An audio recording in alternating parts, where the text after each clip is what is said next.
Okay, so let's go through each question and kind of just what it's asking about. So question 1 says, select all the expressions that equal 3.15 over 0.45. What this question is reminding us is that the fraction bar can also be represented as a division equation. So for example, let's say that I had 5 over 3. 5 over 3 would be the same thing as 5 divided by 3, or numerator over denominator. So 5 over 3. And it's the same thing with 3.15 over 0.45. You are just converting the fraction into a more typical division expression. So for question 2, it says, what expressions are solutions to the equation 3/4 x equals 15? So we want to think about inverse operations, right? Let's take a simpler example. Like, let's say we had 3 times x was equal to 15.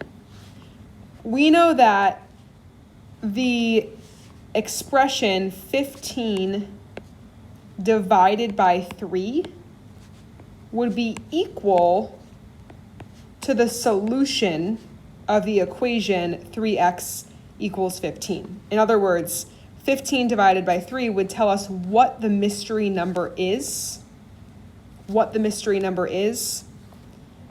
or what the solution to the equation is.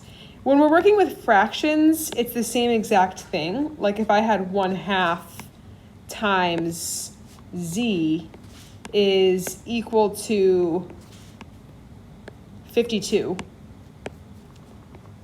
Still, I could take my product, which is 52, and divide it by my fraction,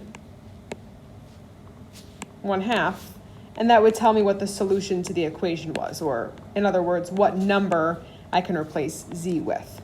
But remember that we can write this particular division sentence, 52 divided by 1/2, in multiple ways. We can also write it as 52 over 1/2, because like we talked about in the last problem, this fraction bar means division.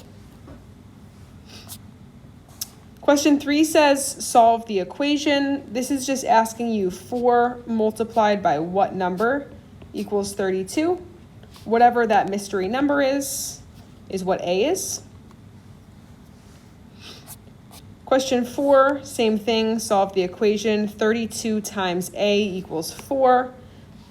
32 times what number is equal to 4? It's going to be a really small number, right? Because we know that this multiplication sentence is going to bring us to a decreased value. 4 is less than 32. So again, you should rely on inverse operations here, right? You can always divide your product divided by the factor that you know is the strategy you want to use. And then question 5 says solve the equation. It's the same exact thing. 10 times what number equals 26. And again, you can divide your product by your factor. If you have other questions, just let me know. You can always shoot me an email and I'll get back to you as soon as I can.